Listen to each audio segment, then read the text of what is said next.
semana nós vamos visitar uma tribo Curucutu, ver os índios. Os índios, eles estudam na escola Ceci. Aí eles não têm os mesmos hábitos que nós, que ficam em sala de aulas. Eles pegam, saem para caçar, e o planejamento dos professores. Os professores perguntam se eles querem ir sair para caçar, quer sair para caçar armadilhas e no rio. A comunidade Taquacetuba é uma comunidade que, em média, temos 600 famílias que residem no bairro Taquacetuba. É um local dormitório, a maioria das famílias trabalham muito distante do bairro, muitas mães saem muito cedo e pais também, e as crianças, os alunos da nossa escola, a maioria, eles têm a autonomia de ir e vir sozinho, mas é uma comunidade participante dentro da sua especificidade. A escola tem cuidado desse trabalho de envolvimento com a comunidade e entender como a dinâmica e a logística da comunidade. E nesse respeito, nessa interação, temos conseguido grandes avanços. Muitos dos pais têm retomado os seus estudos, investido na formação continuada e na qualificação do trabalho.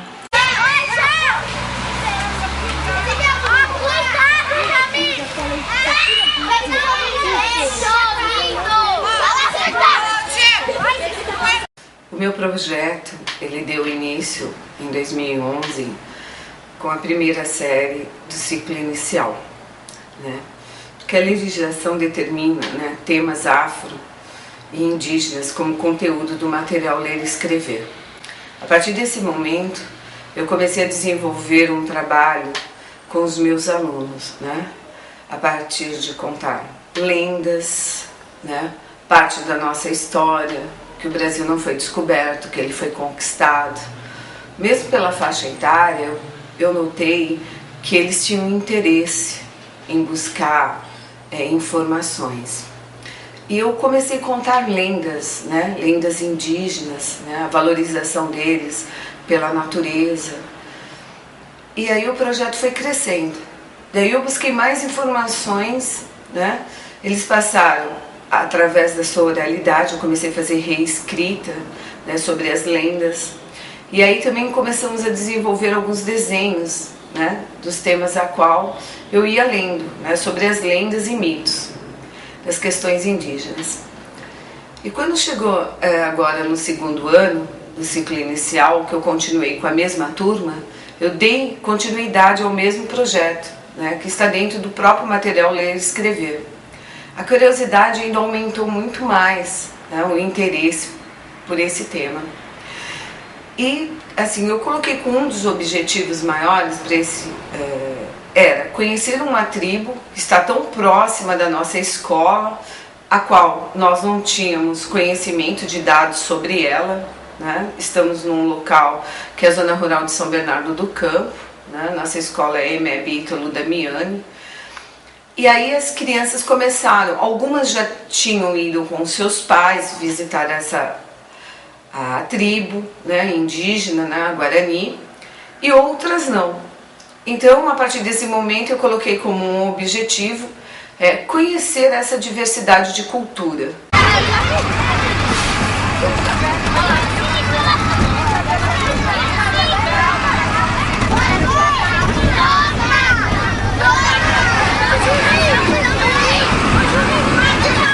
A visitação da aldeia Curucutu veio ao encontro do que nós realmente sempre almejávamos, porque coincidentemente nós estamos num espaço geográfico muito próximo, mas distante, porque não temos o conhecimento nem de lá nem daqui.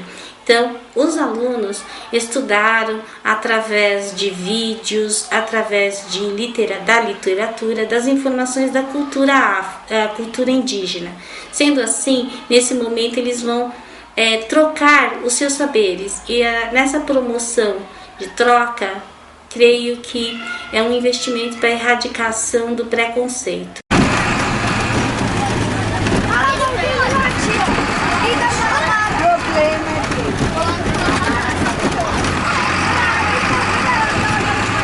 A 11645, ela surgiu em 2008, né?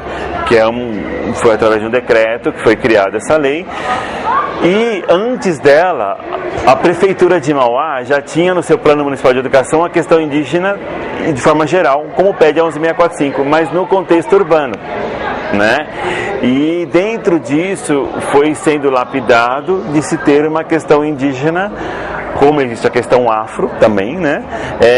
No contexto nacional, para que as escolas entendessem a questão indígena na atualidade. Por exemplo, né? O que é a questão indígena na atualidade? Hoje o pessoal foi lá da EMEB Ítalo Damiani visitar a aldeia do Crucutu, que vai ser aumentado a sua terra indígena. Então isso é um contexto atual, que vai pegar uma parte de São Bernardo, tá?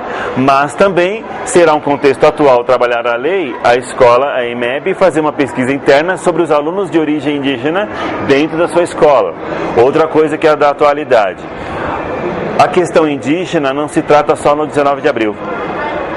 Existem várias datas indígenas ao longo do ano. Por mais que a escola até não trate assim por datas, né, que eu também acho muito importante, de não se tratar por datas, mas é importante ela saber que existe o dia 7 de fevereiro, que é o Dia Nacional de Luta e Resistência Indígena, em homenagem ao índio guarani chamado Sepete Araju do Rio Grande do Sul, isso é lei.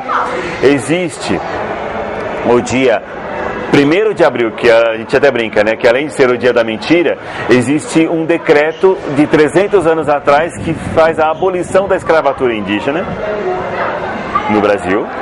O dia 19 de abril, que é o dia pan-americano dos povos indígenas, ou seja, ele não é o dia do índio, ele é o dia pan-americano dos povos indígenas, instituído pela ONU. Existe o dia 18 de maio, que é o dia das etnias indígenas da América. Existe o dia 9 de agosto, também feito pela ONU, que é o Dia Mundial dos Povos Indígenas e Tribais, ou seja, um dia mais importante que o 19 de abril, né?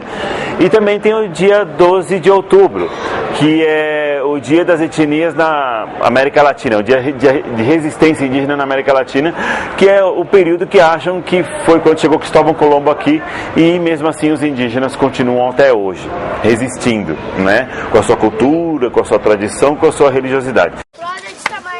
Agora, primeiro senta os alunos da professora Mara. Primeiro vai descer o pessoal da segunda, por ordem do tamanho. Vem, Paulo. Por ordem? Vem. Ô, Nayana, ordem. Ordem de tamanho, as meninas, por favor. Aí, moleque. Tira esse pedacinho, por favor. Já parou o ordem mesmo, já parou o tamanho. Agora, a partir da lei, que a lei é importante que ela exista no papel, mas também que ela exista na prática. Então, assim, os professores eles buscam através de projeto e de ações no dia a dia reforçar aí a importância do respeito à cultura indígena e à questão afrodescendente também. Então, assim, nesse projeto em específico foi a questão indígena, onde a professora desde o ano passado já vem trabalhando com os alunos a importância do tema, como que é a cultura indígena, como funciona a relação de trabalho, como se dá a relação de educação, qual o papel da mulher dentro da cultura indígena. Eu acho que esse momento hoje foi para coroar todo esse processo que a gente já vem trabalhando e vai continuar trabalhando um pouco mais ainda, agora com o olhar da realidade.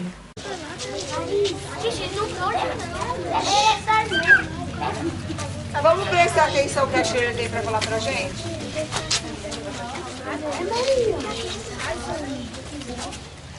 Crianças lindas, amores da minha vida. Então vamos, na aldeia a gente não faz muito barulho, porque a gente tem que ouvir, porque a gente aprende muito ouvindo. Então você tem que ouvir a natureza, tem que ouvir, não é aquele barulhão. Então eu tô falando baixo, mas eu sei que se ficar em silêncio vocês vão conseguir me ouvir. Então não preciso falar, eu não preciso falar tão alto, que a gente ouve. Aqui, só uma boquinha, aqui são dois. Então é que a gente aprende mais ouvindo. Mas vocês vão poder perguntar, não que vocês não... façam bastante perguntas para saírem, mas não barulho.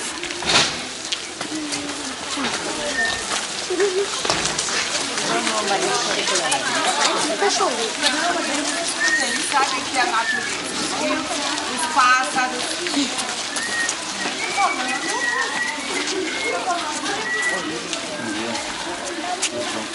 Nós vamos pedir licença, tá?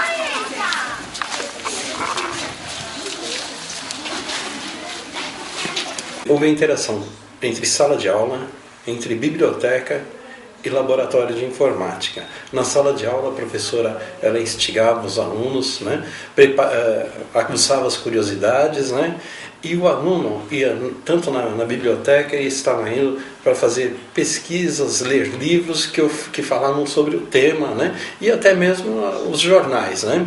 Dentro do laboratório, eles iam procurar aquilo que não era possível encontrar dentro da biblioteca, né? Então fazia-se pesquisa sobre, inclusive sobre filmes, né? Filmes que traziam a vida do índio, depoimentos de índios, né? E aos poucos eles foram mudando aquela ideia primitiva que se tem de índio, de se falar no índio, pensar no índio lá no meio do mato, de uma civilização esquecida, de um povo que não frequenta a escola, de um povo que não tem contato com a tecnologia, né?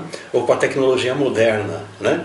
E mesmo o índio, na questão de não se interferir na cultura do índio, mas até que ponto o índio não quer ter um pouco da nossa evolução. E de repente o aluno vai perceber que o índio ele quer tudo isso, que ele é uma pessoa igual a ele, né? Não é uma pessoa diferente, é uma pessoa que vive no mato e também não é um coitado, né? Muito pelo contrário, é uma pessoa que tem todo o potencial tanto quanto ele tem. E essa visita que culmina, né, que começa na sala de aula, que faz o caminho da biblioteca, que faz o caminho do laboratório, acaba se juntando justamente para acabar, inclusive, com o preconceito que se tem de índio, né? Então eu acredito que foi dessa forma que acabou culminando essa forma do projeto e essa consciência que os alunos passaram a ter sobre a questão indígena.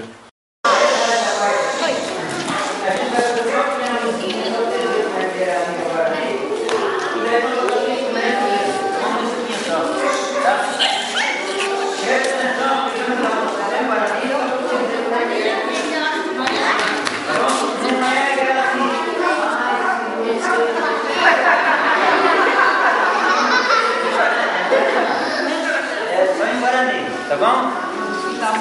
Presta atenção.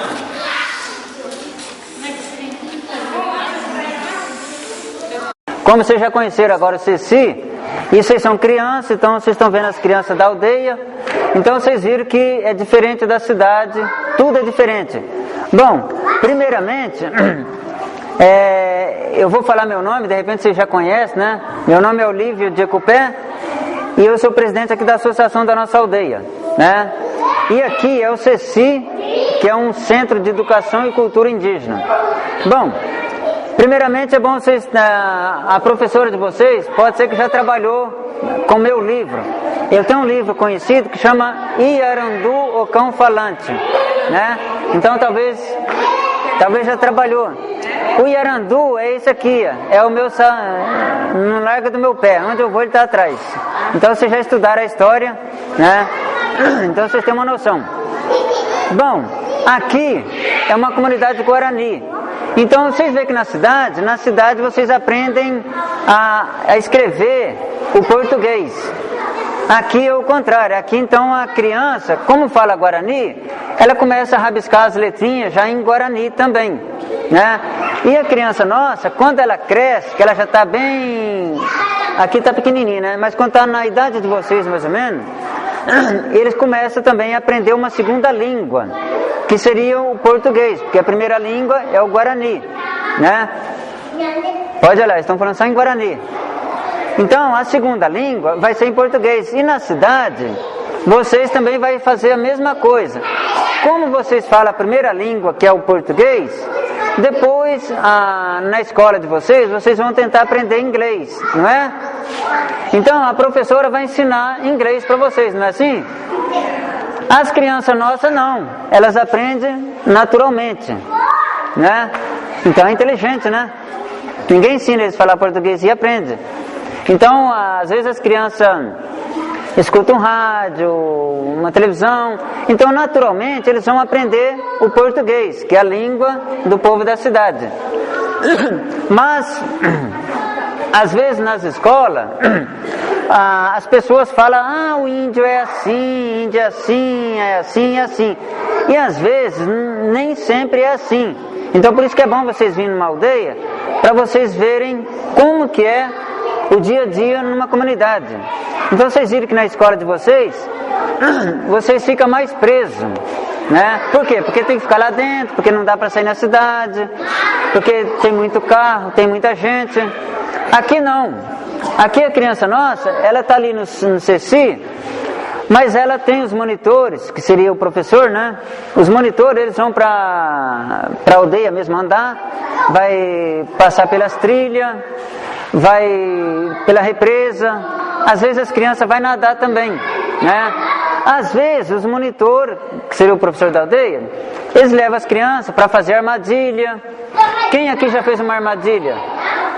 Já fez? E que animal vocês caçaram? Gato, né? Na cidade só tem gato. Então aqui não, aqui você está na floresta, então às vezes tem algum tipo de bicho.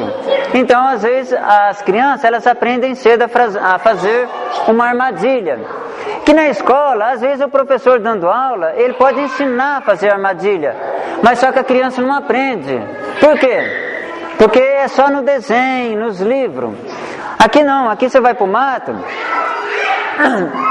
Às vezes nos livros de história lá de vocês, às vezes vocês vê uma cobra. Aqui não, aqui a criança vai pro mato e vê uma cobra de verdade, né? E o que você faz com uma cobra, se você vê uma cobra na tua frente?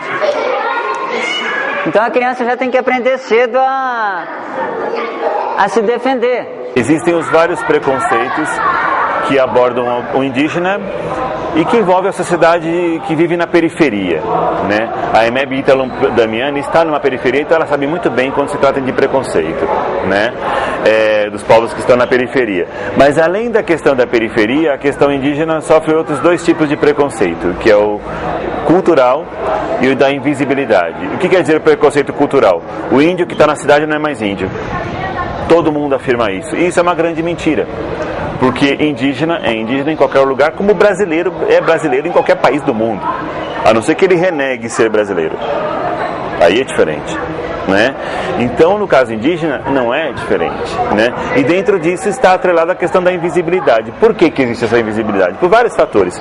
Mas os principais pontos são o medo do preconceito. Tá? Tanto da questão do indígena quanto do não indígena. Eu conheço vários casos de pessoas em São Bernardo, em Santo André, em São Caetano, em São Paulo, que eram vizinhos de indígenas há mais de 30 anos e nunca souberam, né? Várias pessoas falaram assim pra mim: Marcos, mas esse meu amigo João aqui é vizinho meu há 40 anos e eu não sabia que era índio. E eu devolvi com a seguinte pergunta: por que será que você não sabia? E ele falou para mim que estou há 2, 3 anos com ele. Então é uma grande reflexão que se faz nesse sentido. No pós-balsa de São Bernardo tem vários indígenas. Vários indígenas. Será que a escola reconhece eles? Né? Será que não só a Ítalo Damiani, mas as outras escolas do município de São Bernardo reconhecem esses indígenas que estão próximos? Ou que estão até estudando na sua escola? Então vai muito nessa abordagem do preconceito, tá? Por exemplo, sabemos de indígenas que trabalham na rua Jorobatuba. Eu já fui inclusive na loja, né? Sabemos de indígenas que trabalharam na SBC Trans, na Volkswagen, na Ford. Mas aí tem um detalhe que é importante colocar: você não vai vê-los de cocar, que é o que ensina na escola. Não vai vê-los pintados. Não vai vê-los falando uma língua diferente. Porque para ser aceito na sociedade urbana, ele tem que se adaptar. Mas o se adaptar não é perder a cultura ou deixar de ser indígena. Ele continua sendo indígena, o que chamamos de inculturado, não é aculturado. O indígena que falam que é aculturado é aquele que não tem mais a cultura, que perdeu a cultura. E não é o caso. O pai de vocês conta história à noite para dormir? Conta? Conta, né? Então, tem que continuar contando história. Então, na aldeia, os pais, ou dentro do CECI, ou às vezes na escola do Estado, eles também têm a missão, o costume de contar historinha. Porque se a criança escuta a história, ela fica inteligente também. Não é só lendo. Lendo ajuda, mas também tem que aprender a escutar as histórias, né? Então a criança na aldeia, elas aprendem história. Só que as histórias que aprendem não é as histórias que vocês escutam. São histórias indígenas, história guarani, né? Então a criança vai aqui na casa de reza à noite, tem ritual. Às vezes o pajé também pode contar uma historinha. Então a criança, antigamente não tinha escola na aldeia, também não tinha livro. Então, como não tinha escola nem os livros, os antigos passaram a contar história. Então até hoje se conta história, e isso é importante. E na cidade, como não se conta muita história, as crianças têm que ficar lendo mais do que ouvir, né? Então aqui as crianças já desde pequenas elas aprendem a contar história também. Quando ficou definida a nossa ida para a tribo, então nós propomos uma brincadeira, que fosse uma brincadeira, uma música ou uma atividade feita pelas crianças indígenas, e nós levaríamos uma brincadeira nossa, feita pelas nossas crianças da escola. Quando nós ouvimos a apresentação deles, eles, assim, as nossas crianças, né, os nossos alunos começaram a bater palma e, nossa professora, eles estão cantando em outra língua, né? Eu falei, a língua guarani, né? Vamos escutar e prestar atenção.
casos que a gente pegou em São Paulo, em vários lugares, no Brasil, né, em vários estados, né, tem dois exemplos muito presentes, na educação e na saúde.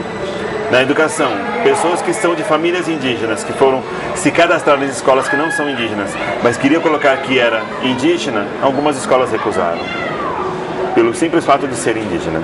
Escolas que a gente conhece de Belo Horizonte, de São Paulo, do ABC, várias. Casos mais recentes, a vacinação da gripe H1N1. A primeira leva de vacinação são profissionais da saúde e indígenas. Vários indígenas no ABC tiveram negado a vacinação pelo fato de estar morando numa área urbana, inclusive em São Bernardo. Aí eles tiveram que voltar para casa, buscar o RG da FUNAI para dizer: eu também tenho o direito de ser vacinado como indígena. Então teve que buscar, né? E alguns ainda teve isso recusado. Então é isso que a gente coloca, né? Onde está o direito, então, de ir e vir? Nesse contexto que a escola está trabalhando, que é uma coisa muito importante, que é o que pede na 11645, envolve isso também, né? Se de repente tem um aluno que o pai e a mãe diz ser indígena, mas o aluno diz que não é, que contexto que a escola está trabalhando? Vários alunos vieram falar pra gente, né, de várias escolas no Brasil, que iam falar que era indígena em sala de aula, mas ao ouvir certos comentários dos professores, resolveram se fechar. O professor falou tal coisa na sala de aula sobre indígena que eu prefiro ficar quieto. Então é isso que a gente coloca, que tem que ser abordado de forma ampla. Quando nós colocamos a nossa atividade, que era uma atividade de interação, né? Que é essa história da serpente que desceu do morro para procurar um pedacinho do seu rabo. Ei, você aí, vem participar também, né? As nossas crianças começaram a rodar com a serpente que nós tínhamos levado e ocorreu a integração, né? Alguns alunos nossos iam e puxavam as crianças indígenas para que elas viessem, né? Para a roda, para participar. E isso, de alguma forma, né, quebrou aquela imagem, né, eles lá e nós aqui.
O contexto é que a gente calcula que 60% a 70% dos indígenas estejam na parte urbana brasileira. Não é uma realidade só brasileira, é uma realidade mundial. Os índios do México, a maioria está na cidade, os índios do Chile, a maioria está na cidade, e não é diferente no Brasil, tá? No entanto, a gente reconhece como índio só o que mora no Xingu. Só o que está no Xingu, que está na aldeia. Só reconhece o índio que está longe de você. O que está no livro, o que está na história, o que está na aldeia, o que está em outro canto. Menos aquele que é teu vizinho. E isso, inclusive, vai contra a Constituição brasileira. Porque a Constituição brasileira, de 88, diz que o índio é autônomo. Né? Ele é indígena onde ele estiver. A Declaração Universal dos Direitos Indígenas da ONU diz a mesma coisa. A Convenção 69 da Organização Internacional do Trabalho fala a mesma coisa. Indígena é indígena em qualquer lugar. Se ele está morando em São Bernardo, em Santo André, na aldeia do Crucutu, não importa, ele é indígena. Agora, a discussão é, a cidade reconhece ele? Geralmente não. Essa história da serpente que desceu do morro para procurar um pedacinho do seu rabo. Ei, você aí, você vai levar na mão. Essa história da serpente que desceu do morro para procurar um pedacinho do seu rabo. Ei, você aí, você vai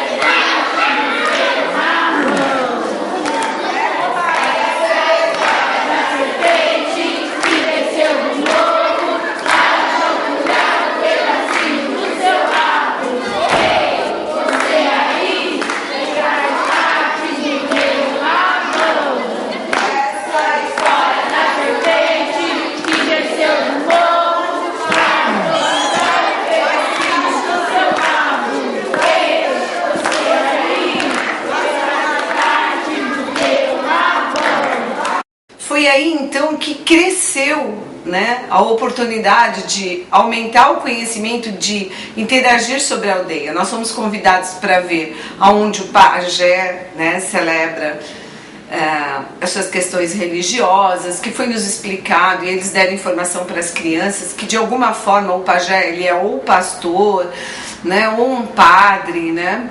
E aí também foi nos oferecido para que a gente fizesse uma trilha, né?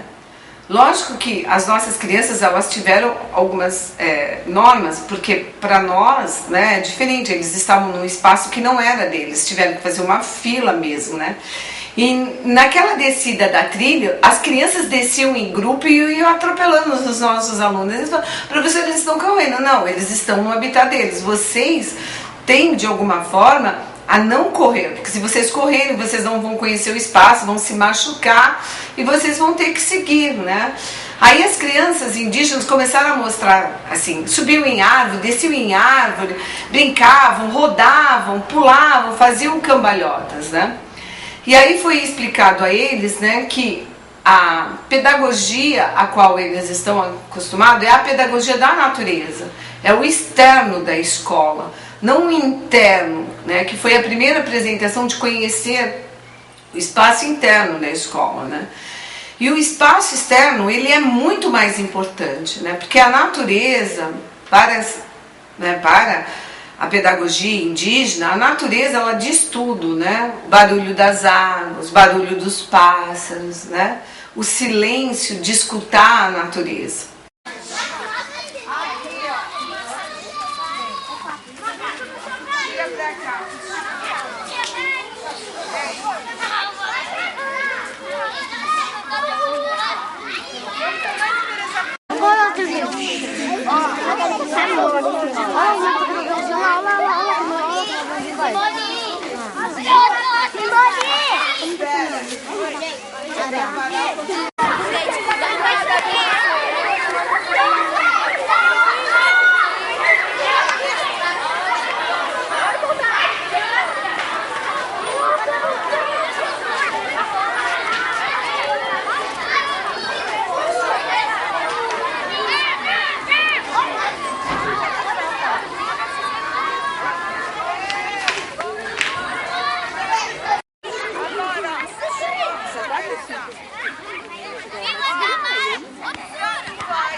Pode ficar aí, é preocupação. Não, fica aí que eu vou. Não, eu vou. Me ajuda aqui, Ana. Não sei se era melhor descer ou subir. Eles não falam a nossa língua? Não é gostoso, não tá aí ainda. Não? Ai, que você tá falando. Vem pra aqui. Aí.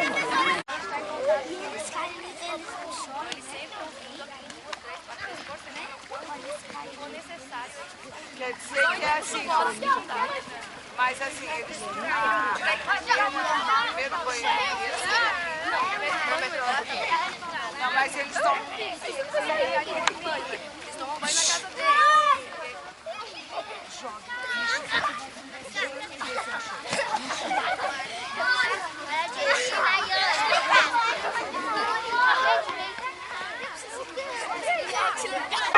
É importante porque estabelece uma relação intercultural. E essa relação intercultural está em regimento. Por quê? Porque essas crianças do CECI, eles aprendem na língua guarani. Só que, por exemplo, algumas coisas que vêm para cá, eles estão na língua portuguesa. Como até mesmo embalagem de merenda, o contato mesmo com essas pessoas. Não está muito longe da cidade, as mães levam eles para a cidade e eles ficam ouvindo aquela língua que não é a dele. Então, às vezes está falando uma coisa e eles não estão entendendo. Então, por isso que é considerado importante essa visita, porque eles vão estabelecer essa relação de entender, os não indígenas, eles falam assim, eles têm essa ação. É uma aprendizagem, forma de aprender com o outro.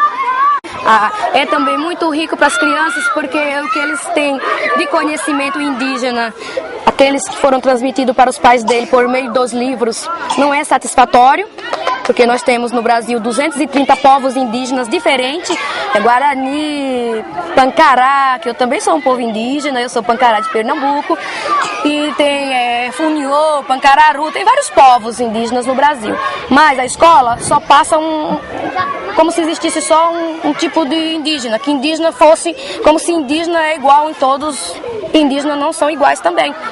Tem 180 línguas indígenas, se você colocar um Guarani com um indígena do Xingu, eles não vão se entender porque a língua não é a mesma. Então é interessante para as escolas também, porque eles vão entrar em contato com essa outra realidade. Tem pessoas que falam assim, existe aldeia em São Paulo? As pessoas desconhecem essa aldeia. Então eles vão poder também quebrar preconceitos, a forma estereotipada de ver os indígenas. Então eles têm essa vivência, para eles é rica, para nós também, para as crianças aqui da aldeia, por toda a questão intercultural. Me diz o que você achou da visita da aldeia? Foi muito legal, nós fizemos uma música com eles. E o que você aprendeu, o que você achou legal? Bom, que eles também, eles vivem de uma forma natural, eles vão para mata, eles conhecem desde pequenininho. Você achou essa experiência legal? Gostou de fazer? Gostei. Então o espaço externo para eles é muito mais importante do que o espaço interno escolar, ficar dentro de uma escola. E isso foi questionado no dia seguinte, né? Puxa vida, eles vão para a escola e a escola deles é o lado externo, né? É a comunidade, né? A preocupação da criação, das normas, assim, a criação ela é toda criada pelas famílias, né? A família é que cuida dessa criança, né? É de responsabilidade, a criança indígena é de responsabilidade, né? Da mãe indígena, do pai indígena, né? Quem educa essas crianças está voltada para a mãe. A mãe é que tem essa questão da preocupação da educação do seu filho. É ela que cuida, né? Se a criança tiver com piolho, é ela que vai e cuida dessa criança. Ela é responsável pelo seu filho, né? E a escola, né, que pode ser lá, e o externo, né, está determinado pelas pessoas que mostram o externo, que é ouvir a natureza. Então algumas crianças no dia seguinte, né, nos questionaram sobre isso, né? A gente vem aqui para a escola, tem que ficar fechado, né? E aí a gente recebe um monte de conteúdos, né? Mas a nossa pedagogia, né, a nossa cultura determina que ela seja dessa forma, né? Oi, Helena, o que você achou da visita na aldeia dos índios guaranis? Eu achei muito legal. Eles se divertem bastante, mas a gente não se diverte quanto ele. Mas só que eles é bem legal. Uns falam português, outros falam a língua deles, mas eu achei bem legal. O que você aprendeu hoje nessa visita? O que você lembrou? Você acha que eles são muito diferentes da gente? eles são muito diferentes da gente, eles brincam, sobem em árvore, brincam na lama, vai pro rio tomar banho, sobem no barranco, ficam deslizando, a gente não pode fazer isso. Por que você acha que eles podem e a gente não pode? Porque na escola deles, eles só tem meio período de aulas, eles pegam, faz algum desenho, depois saem, vão para casa, avisam que vai brincar, e eles vão para a trilha, eles brincam no campo de futebol, eles brincam no parquinho, ou eles ficam brincando na escola. Eu achei muito importante porque as crianças, elas de fato são livres, elas aprendem em contato com a natureza, mesmo numa aldeia aqui tão próxima a gente.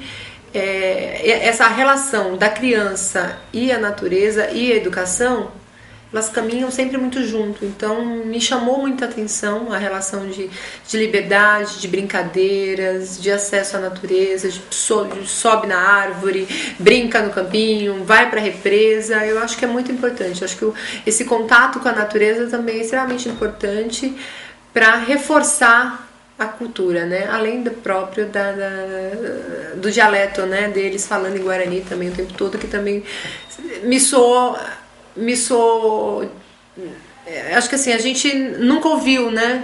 É um som diferente, vem como uma música, né? Nos nossos ouvidos. Eu gostei bastante. Acho que a questão da liberdade foi excepcional. A parte positiva, que eu achei que foi muito receptivo até em relação do grupo das crianças, né, da aldeia com as crianças da escola, foi no momento da dança. Eles estavam muito, eles se sentiam, acho que meio que bloqueados, né, nas visitas. Normalmente eles recebem várias escolas, então chegou no momento da dança deles, eles fizeram a apresentação. E quando a nossa escola foi fazer a apresentação da dança, que chamaram eles para dançar, que eles participaram da dança da serpente, junto mesmo, né? Mesmo eles não sabendo a língua, eles se divertiam com a música, com o ritmo da música. Eu achei que foi bem interessante, foi no momento que eles se abriram para o grupo, né? Eu acho que foi a partir desse momento que eles começaram a mostrar como era realmente a vida deles lá, que eles começaram a brincar perto deles, a mostrar o que eles gostavam de fazer, subir na árvore, né? Ir pro rio, que acredito que até eles falaram pra Shirley, né, que estava acompanhando a gente, de ir lá visitar o rio, porque acredito que ela nem ia visitar a represa lá, fazer a trilha com as crianças. Eu acredito que foi nesse momento que eles acabaram vendo que eram crianças iguais a eles e que brincavam também, e que eles podiam participar dessa brincadeira mesmo não sendo, né, mesmo não tendo a mesma língua, né, porque eles não conhecem, por enquanto eles não conhecem o português, né, só a língua deles nativa. E eu achei que essa parte foi a mais emocionante do passeio. Uhum. E você que vivencia esse dia a dia dos alunos, você acha que eles devem trazer para as próximas salas de aula as inquietações desse encontro? Eu acredito que sim. Acho que amanhã eles vêm com todas as expectativas que eles tinham, as que foram sanadas, as que faltaram. E assim, é nesse momento que a gente começa a discussão. Vamos comparar então um pouco o que a gente viu nos livros, né? Aquela lenda que a senhora contou, se eles perceberam se em algum momento tinha lá, porque a gente leu a lenda da mandioca, só que lá nessa aldeia não plantam mandioca. Então, eu acredito que amanhã, né, quando eles voltam, eles estão ainda animados, né? Terminaram agora o passeio, estão animados com o passeio, com a viagem, que tudo anima eles, até o ônibus, tudo para eles é diversão. E aí quando chega amanhã, eles começam a pontuar o que foi legal, o que faltou, o que a gente poderia ter feito melhor, se a gente se comportou adequadamente, será que eles gostaram da gente ou não. Acho que amanhã é o momento da gente ter uma retomada do conteúdo para mesmo dar um fechamento no projeto.